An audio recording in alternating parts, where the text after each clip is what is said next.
Génesis 11. La torre, la lengua rota y el comienzo de un llamado.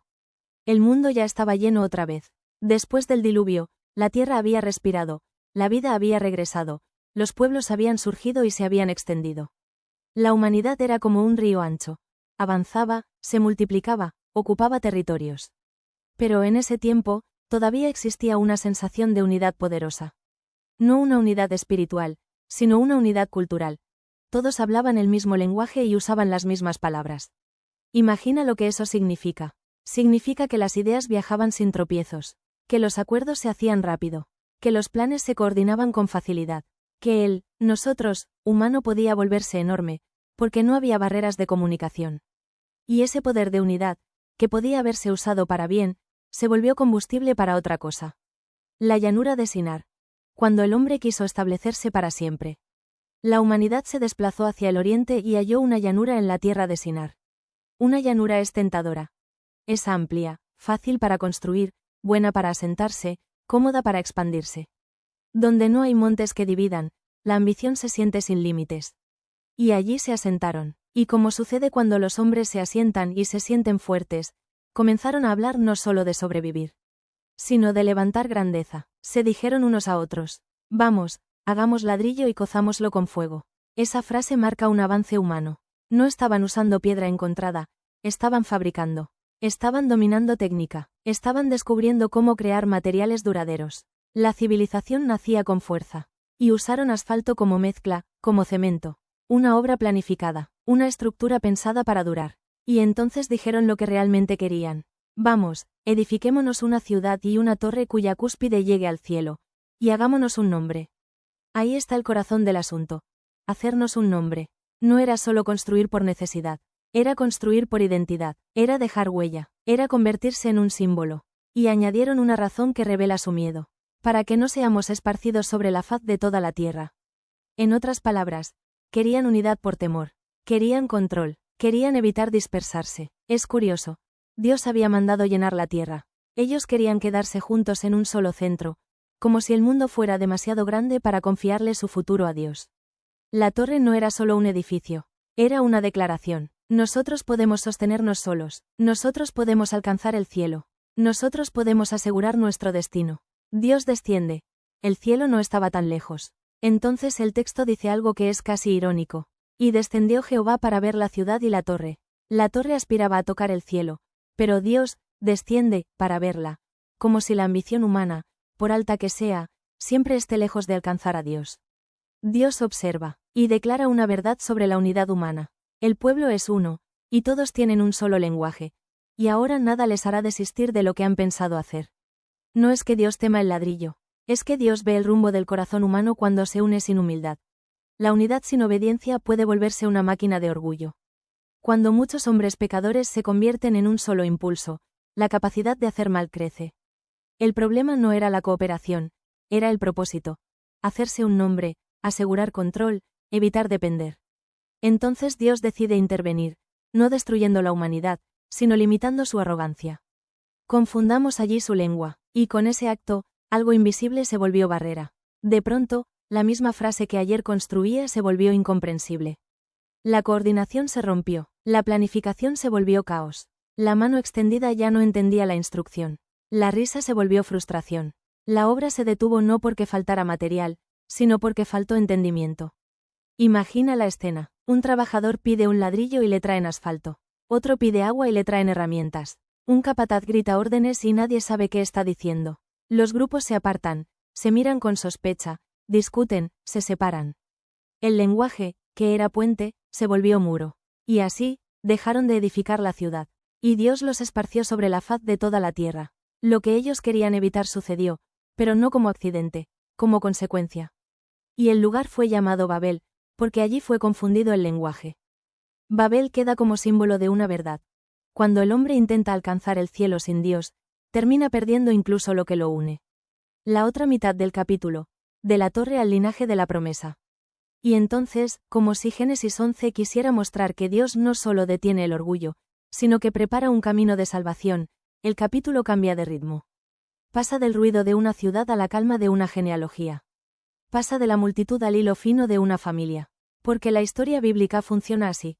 Mientras el mundo busca hacerse un nombre con torres, Dios prepara un nombre que cambiará la historia mediante una promesa. El texto vuelve a Sem, y empieza a enumerar generaciones. Sem engendra a Arfaxad, Arfaxad a Sala, Sala a Eber, Eber a Peleg, Peleg a Reu, Reu a Serag, Serag a Nacor, Nacor a Taré. Es una cadena de vidas. Cada nombre es una vida completa. Infancia, madurez, hijos, trabajo, muerte. La Biblia no se detalla en escenas, pero el peso está ahí. Los años pasan, las generaciones se suceden, la historia avanza sin prisa pero sin detenerse. Y entonces llegamos a Taré. Taré engendra a Abram, a Nacor y a Harán. Y el texto se vuelve más personal, más cercano. Harán engendra a Lot. Harán muere antes que su padre, en Ur de los Caldeos, en la tierra de su nacimiento. Esa frase tiene un dolor silencioso. Un padre que entierra a un hijo. Un futuro que se corta. Una familia que carga duelo. Abram toma esposa, Sarai. Nacor toma esposa, Milca. Y se menciona algo que se volverá clave. Sarai era estéril, no tenía hijo. En una genealogía, esa frase se siente como un freno. Como si la línea de la promesa estuviera, por fuera, cerrada. Como si el futuro que Dios prepara se escondiera dentro de una imposibilidad humana. De Ur a Harán. La familia se mueve, la historia se prepara. Taré toma a Abram, a Lot y a Sarai, y salen de Ur de los Caldeos para ir a la tierra de Canaán. Pero no llegan todavía, llegan a Harán, y se asientan allí, como si la historia estuviera moviéndose hacia un destino, pero aún no hubiera llegado el momento exacto. Como si Dios estuviera acomodando piezas. Ur era un lugar importante, una ciudad de cultura y comercio. Salir de allí no era poca cosa. Era dejar estabilidad, era dejar raíces, era empezar camino, pero Harán se convierte en pausa. Y allí muere Taré. El capítulo termina con esa muerte, cerrando como una puerta detrás de la familia. Y dejando abierta otra puerta delante. Porque a partir de aquí, la historia dejará de ser solo genealogía y se convertirá en llamado. La Torre de Babel muestra lo que los hombres hacen cuando quieren, hacerse un nombre. Y el final de Génesis 11 nos prepara para lo contrario. Dios va a tomar a un hombre sin hijo, de una familia con duelo, con un futuro aparentemente bloqueado, y le dará un nombre que bendecirá a naciones. Génesis 12.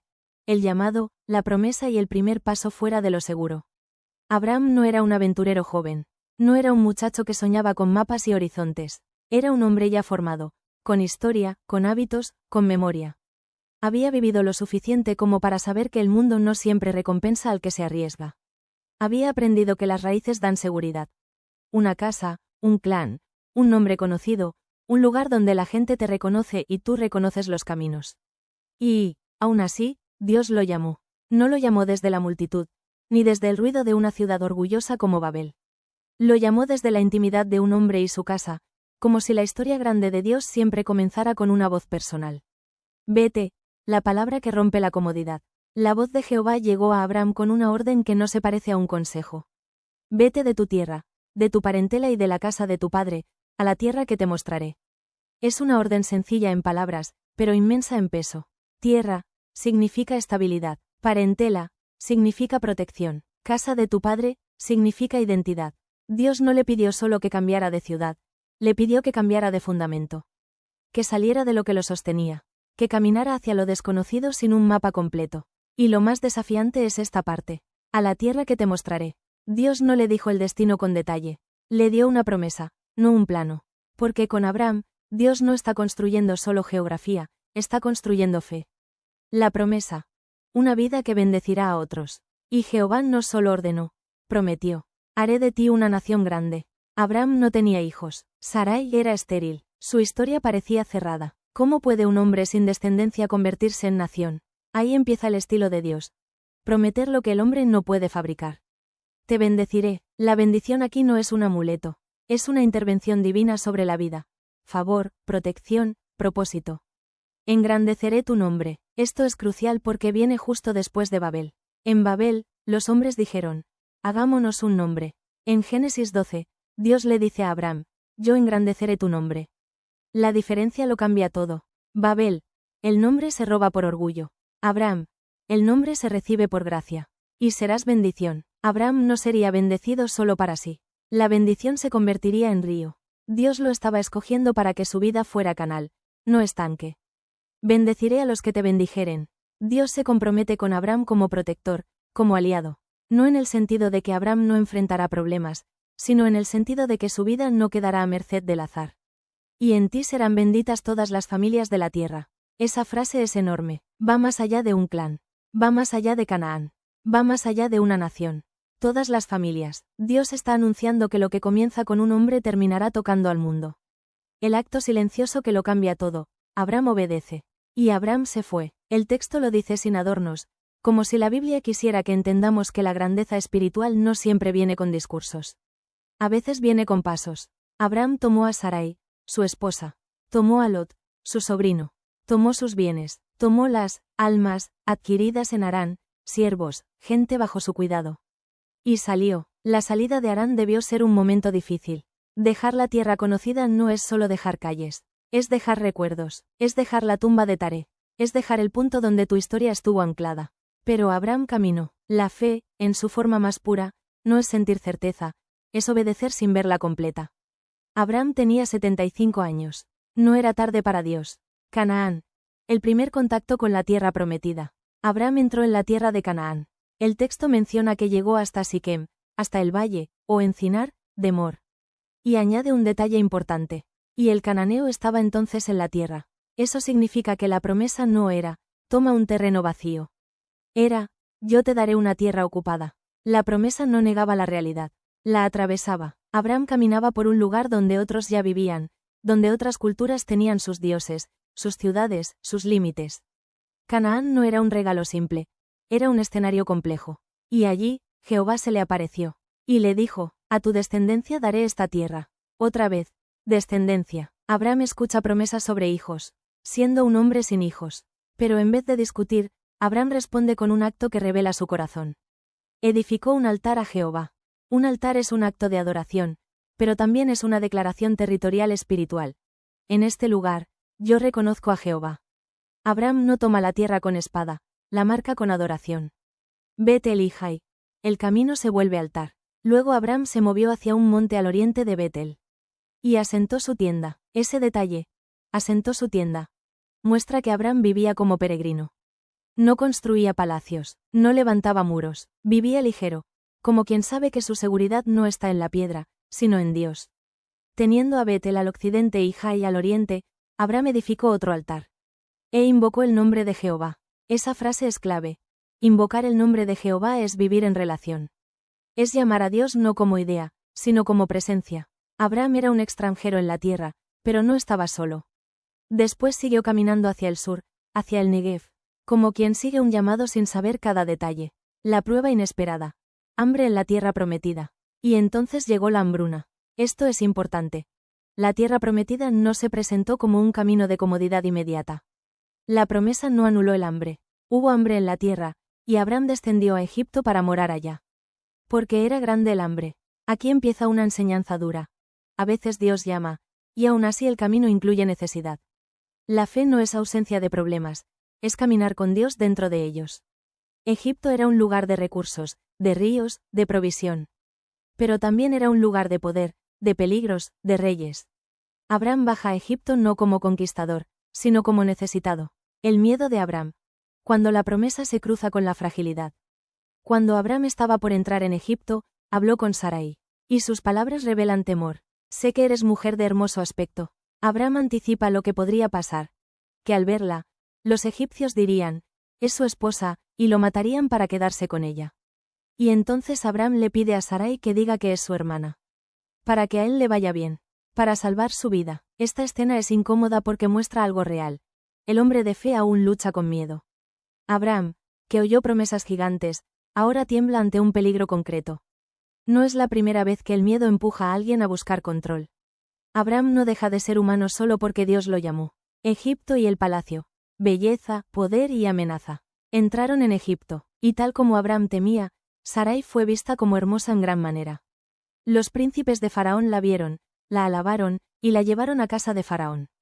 Así, Sarai entra en un mundo de poder y lujo, pero también de vulnerabilidad. La promesa parecía estar en riesgo, porque Sarai era la esposa de Abraham, la mujer por la que vendrían los hijos prometidos. Y mientras Sarai es llevada, Abraham recibe trato favorable por causa de ella. Ovejas, vacas, asnos, siervos, criadas, camellos. Abraham se vuelve más rico. Pero su riqueza viene con una sombra. Porque no es prosperidad limpia. Es prosperidad mezclada con una mentira y una amenaza. A veces el hombre puede ganar cosas, perdiendo paz. Dios interviene. La promesa no depende de la perfección humana. Entonces Jehová hirió a Faraón y a su casa con grandes plagas, por causa de Sarai.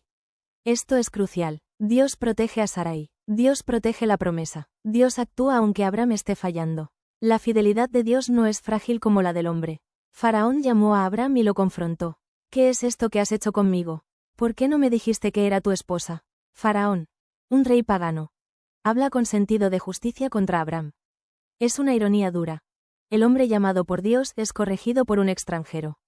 Y Faraón concluye, tómala y vete. No lo mata, no se queda con Sarai. Lo despide, y manda a su gente que los acompañen, asegurando su salida. Abraham sale de Egipto con Sarai, y con todo lo que tenía. Sale más rico, pero también sale con una lección. La promesa de Dios no se sostiene por maniobras humanas. Génesis 13. Cuando la paz vale más que la ventaja. El viaje de regreso fue largo. Abraham salió de Egipto con su esposa, con Lot y con todo lo que tenía. Había entrado a aquel país por hambre, salía con abundancia. Había bajado por necesidad. Subía con rebaños, con siervos, con riqueza acumulada. Pero hay riquezas que no pesan en bolsas, sino en el alma. Porque, aunque Abraham salía con bienes, también salía con la memoria de un momento amargo. El miedo lo había llevado a actuar con engaño, y la protección de Dios lo había librado cuando él mismo no había sabido sostenerse. Ahora, de vuelta en el sur, la tierra de Canaán lo recibía otra vez. Abraham no regresaba como conquistador, regresaba como peregrino, y en esa peregrinación, él estaba aprendiendo que la promesa de Dios no es un atajo hacia la comodidad, sino un camino hacia una vida distinta. Riqueza que crea tensión. Abraham era riquísimo, tenía ganado, plata, oro, tenía carpas, herramientas, gente. En un mundo antiguo, eso significaba poder económico y capacidad de sobrevivir. Era una bendición visible, pero la abundancia también trae pruebas. Porque cuando hay poco, la gente se une para sobrevivir. Pero cuando hay mucho, a veces empiezan las disputas. Esto es mío, aquello es tuyo, tu rebaño se comió mi pasto, mis pozos se secaron por tu gente. Abraham volvió de jornada en jornada hasta Betel. Y ese detalle es hermoso. No fue una caminata sin sentido. Era un regreso a un lugar espiritual. A la zona donde antes había levantado su tienda, entre Betel y Jai, donde había edificado un altar. En otras palabras, Abraham estaba volviendo al punto donde había invocado a Jehová. Y allí, nuevamente, invocó el nombre de Jehová, como si su primer movimiento después de Egipto fuera este.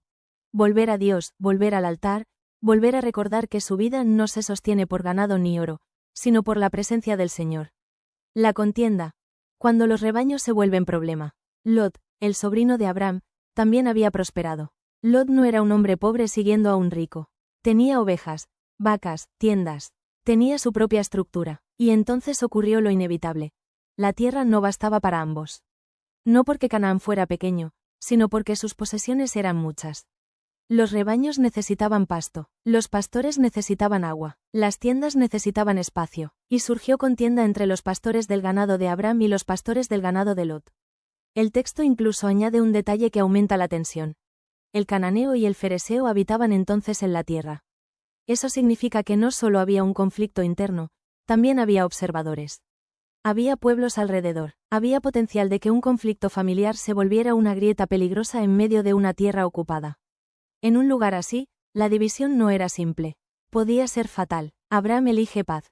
La grandeza de ceder. Abraham, como mayor, como líder, pudo haber impuesto autoridad. Pudo haber dicho, yo mandé a construir esto. Yo soy el patriarca. Tú te adaptas. Pero Abraham hizo algo que revela su carácter y su fe. Habló a Lot con calma. No hay ahora altercado entre tú y yo. Porque somos hermanos. Abraham entendió algo que muchos olvidan.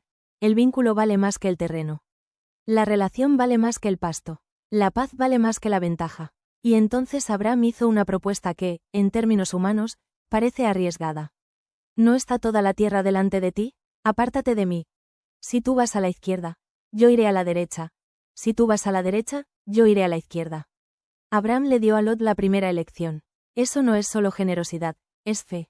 Porque cuando un hombre cree que su futuro depende de agarrar lo mejor, pelea por lo mejor. Pero cuando un hombre cree que su futuro depende de Dios, puede ceder sin miedo. Abraham no estaba soltando la promesa. Estaba confiando en que la promesa no necesita violencia para cumplirse. Lot elige con los ojos, el brillo del Jordán.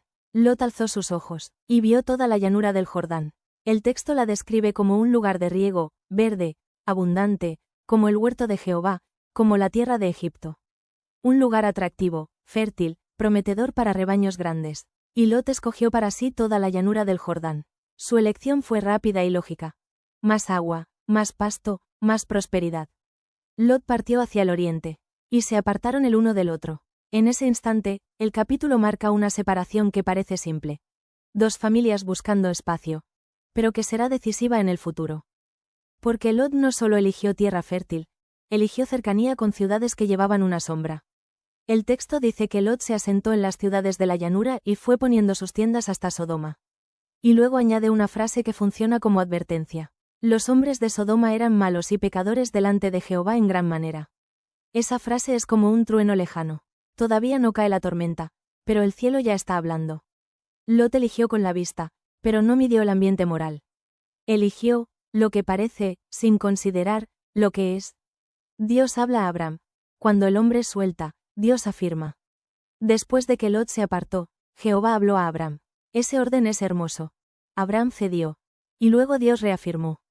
Como si Dios dijera, no perdiste nada al elegir paz. Yo estoy contigo. Alza ahora tus ojos. Dios usa la misma expresión que usó Lot, alzar los ojos. Pero la diferencia es que Lot miró para escoger para sí. Abraham mira para recibir lo que Dios le promete. Mira desde el lugar donde estás, al norte, al sur, al oriente, al occidente. Dios le está dando a Abraham una visión amplia. No solo una parcela. Una promesa de tierra que se extiende más allá de lo que puede abarcar su mente. Porque toda la tierra que ves te la daré a ti y a tu descendencia para siempre. Otra vez, descendencia. Abraham sigue sin hijo, pero Dios sigue insistiendo en un futuro que no depende de la biología humana común, sino del poder y la promesa divina. Y entonces Dios hace una comparación que suena inmensa. Haré tu descendencia como el polvo de la tierra. El polvo es incontable, está en todas partes, es pequeño, pero innumerable. Si alguno puede contar el polvo, también tu descendencia será contada. Dios está hablando en escalas que Abraham no puede imaginar. Abraham ve un campamento. Dios ve generaciones. Caminar la tierra. Fe que pisa. Luego Dios le dice, levántate, ve por la tierra a lo largo y a lo ancho, porque a ti te la daré. Esto no es un paseo turístico. Es un acto de fe. Es como si Dios dijera, pisa lo que te prometo. Recorre lo que aún no posees. Aprende a caminar dentro de mi palabra. La promesa se vuelve camino. No basta con oírla. Hay que vivirla. Hebrón.